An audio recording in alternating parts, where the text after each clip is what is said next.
Les amis, on sort de la paracha de Béalotra. Dans cette paracha, il y a le fameux passouk qui dit que Moshe Rabbeinu était l'homme le plus humble du monde. Alors, il y a beaucoup de manières de commenter, d'expliquer ce passouk-là. Moi, je voulais m'arrêter sur deux manières, deux commentaires.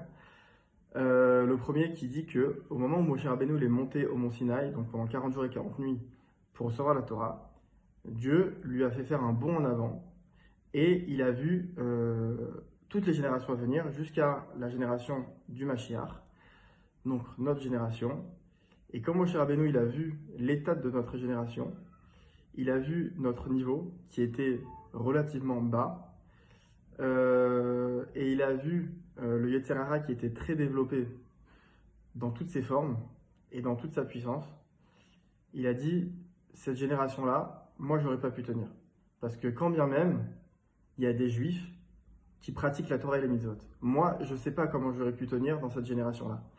Et en fait, pour donner un petit point de comparaison, on a le Shulchan Aruch. Et en fait, avant le Shulchan Aruch, on a le Tour. Le Tour, c'est le premier qui a compilé et codifié toutes les halachot dans 4 tomes. Et sur ça, donc Rabbi Yosef Karo, il a fait son commentaire du Tour qui s'appelle le Bet Yosef.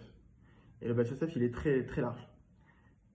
Et en chemin, après avoir fait le Bet Yosef, il a dit, bon, mais pour permettre aux Juifs de parcourir toutes les lois une fois tous les temps par mois, je vais faire le Shulchan Aruch. Donc c'est un peu un condensé, un résumé de toutes les halachot dans le Bet Yosef. Maintenant, aujourd'hui, le Shulchan Aruch, on l'étudie profondément. Et on l'analyse, on réfléchit et on l'étudie. Alors qu'à l'époque, l'intention de Rabbi Yosef Karo, donc il y a à peu près 300-400 ans, quand il a fait ça, c'était de dire, c'était des petites lois mémotechniques pour pouvoir se permettre de parcourir rapidement toutes les lois. Alors qu'aujourd'hui, c'est quelque chose qu'on étudie. Donc pour voir un petit peu l'évolution et la différence de connaissances d'Asaga, donc de perception de la Torah qu'on pouvait avoir. Et là, ça remonte que à 400 ans, l'époque de Rabbi Yosef Karo. Donc, si on remonte l'époque du Rambam, donc des Rishonim, et après, si on remonte encore les Tanaïm, ceux qui ont compilé la Mishnah, Moshe Rabbeinu, donc on comprend comment Moshe Rabbeinu il a vu notre génération. Il a dit, mais ils ont tellement atteint des niveaux mais bas, mais quand bien même ils pratiquent la Torah et les mitzvot, moi, j'aurais pas pu tenir. Et là, la Torah elle témoigne sur lui. Moshe, c'était l'homme le plus humble du monde. Première explication. Deuxième explication, c'est peut-être la plus belle aussi, c'est de dire que, et ça c'est Rabbi Nachman qui le dit, il y a l'humilité qu'on appelle l'humilité anava psula, l'humilité qui est fausse. Pourquoi? Parce qu'en fait, en réalité, on sait que l'humilité, c'est une mida qui est à atteindre. On a envie d'être humble parce que la Torah nous explique que l'humilité, c'est une bonne mida. C'est quelque chose dont Hachem, il se satisfait.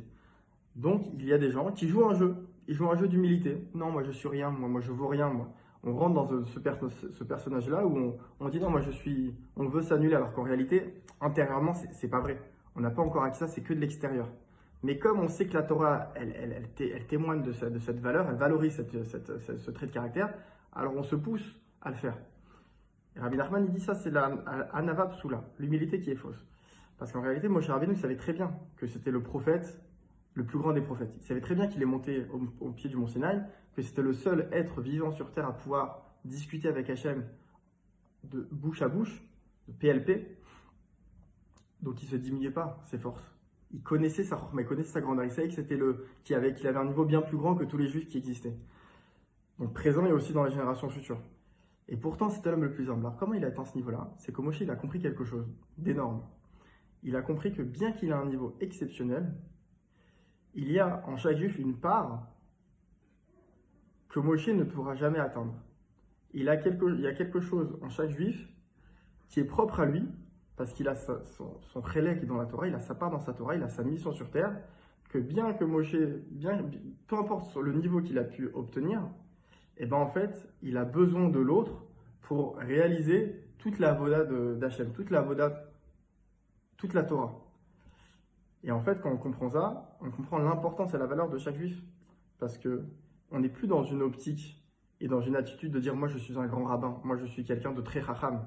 Et en fait, on prend de haut les gens parce que moi je suis très avancé dans la Torah. Et non, parce que quand tu comprends que ce juif-là, même s'il est simple, il peut apporter au monde et à la Torah, c'est pas qu'il peut, c'est qu'il apporte quelque chose que même le plus grand des sages ne pourra jamais obtenir parce que il a une part qui est à lui et que lui seul peut développer. Et à ce moment-là, ça apporte la shlemut, ça apporte le shalom parce qu'on considère, on donne de la valeur à chacun. Peu importe son niveau et peu importe sa Torah, on comprend que lui, il est unique et j'ai besoin de lui. Et Rabbi Nachman, une fois, il raconte une histoire qu'il avait besoin de faire un certain tikkun et il a rassemblé ses élèves. Alors ses élèves, on se dit, mais Rabbi Nachman, qui est plus grand que toi? Tu n'as pas besoin de nous pour faire ce tikkun-là. Et Rabbi Nachman, il explique cet enseignement-là. Il dit non, mais. Il explique cet enseignement-là. Il dit, mais peu importe ma grandeur, peu importe mon niveau. Sans vous, je ne peux pas accéder à ce que j'ai besoin. Et quand on a cette considération-là, eh ben, on peut apporter à chacun sa propre valeur, son propre respect qui lui est dû, et ça apporte le shalom de manière générale. Chazak ou Baruch, et à bientôt.